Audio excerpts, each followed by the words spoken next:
Bonjour les amis, bienvenue sur Minitorium TV, la chaîne de la salle du Minitorium, la salle de la Nice Wargame Association. On se retrouve aujourd'hui pour un nouvel unboxing. Cette fois-ci, on parle des Freedmen pour le jeu Song of Fire and Ice, le jeu de bataille dans l'univers de Game of Thrones, fait par Cool Mini Notes. Donc voilà, on va de suite ouvrir la boîte. Les Freedmen, en fait, ce sont les esclaves qui ont été libérés par Daenerys lors de sa conquête des os. Enfin, son voyage les os, donc on retrouve voilà, des esclaves. C'est une boîte tradie. On a 3 unités en fait, puisqu'on a, elles sont sur des socles équivalents à ceux des géants des Freefall, pour ceux qui connaissent. Donc la carte d'unité, on en a 3 forcément, puisqu'on a 3 socles, donc 3 unités. Et maintenant, les figurines en elles-mêmes. Allez, une boîte toute neuve. Allez. Ah, ici c'est intéressant, c'est que les figurines, elles viennent avec une petite protection en plus entre elles, pour éviter qu'elles cassent. Alors c'est la première fois que je vois ça sur Soif. C'est un peu pénible à enlever. Voilà, ça s'enlève très bien en fait. Non. Important parce que j'imagine que ça peut casser sinon, parce qu'ils ont l'air assez fragiles. Et il faudra faire attention si elles sont peintes parce que ce petit bitonnier, ça pourra certainement un peu érafler la peinture si on ne les a pas vernis. Si vous faites comme moi, quoi. Voilà.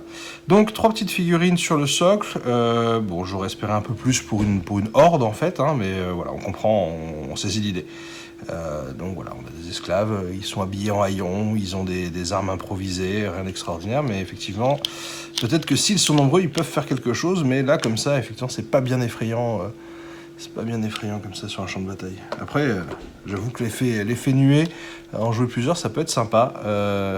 Alors ici, pour que vous voyez bien, voilà, on retrouve effectivement des figurines très similaires, hein, puisque si vous regardez le mec devant avec son marteau, c'est bien le même sur les deux plateaux. Ce gars-là, c'est le même que ce gars-là. Et là, on a une figurine qui change en fait sur chacun des deux plateaux. On va voir sur le troisième. C'est de la ranger proprement. Ça doit être comme ça, j'imagine. Ça doit être comme ça. Sur le troisième, on retrouve effectivement d'autres têtes connues. La jeune dame avec sa fourche, celle avec son couteau, et le gars avec sa hache. Donc effectivement, bon, on aurait pu attendre un peu plus de variété, mais ça fait le taf. Ça reste une sculpture assez fine. Les figurines sont quand même assez fines, effectivement, regardez bien. J'espère que vous voyez bien, avec la mise en point, voilà. Bon, c'est pas vilain, ça devrait se prendre assez rapidement pour être joué assez rapidement. Et donc, parlons de l'unité en elle-même. Donc, c'est une unité qui vaut 3 points. L'intérêt dans la boîte, c'est qu'il y a 3 unités. Ça va assez vite. C'est une unité, donc voilà, c'est pas très très fort, hein, faut pas se mentir. Ça a 6 points de vie, ça bouge à 5, ça a donc un rang d'attaque, hein, ça touche à 5, ça n'a pas une très bonne défense, ça n'a pas un très bon moral. Et ça a une règle particulière qui s'appelle Untrained Masses, c'est-à-dire les masses non entraînées.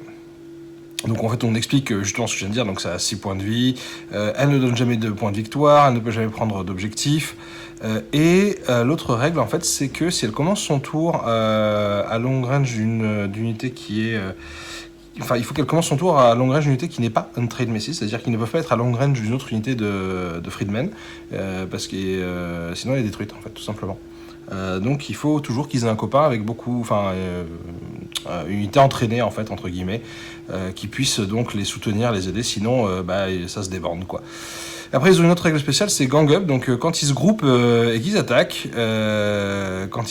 en fait, quand ils sont pas tout seuls, ils ont +1 pour toucher et +1 des attaques, voilà tout simplement. Donc c'est voilà. Quand ils sont à portée d'une autre, quand ils sont engagés avec un ennemi, avec une autre unité amie à côté. Voilà. Eh bien écoutez, c'est tout pour cette Open the Box. Hein. On peut voir 3 petites unités sympathiques. Donc personnellement, j'ai assez envie de jouer ça, de voir ce que ça donne. Ça permet de remplir un petit peu une armée targaryenne qui peut fonctionner avec des unités très très chères à côté, comme les Immaculés. Et ça permet de donner un petit peu de masse, après avoir l'intérêt sur la table. Eh bien écoutez, c'est tout pour cette Open the Box. On se retrouve bientôt, et puis passez une bonne journée.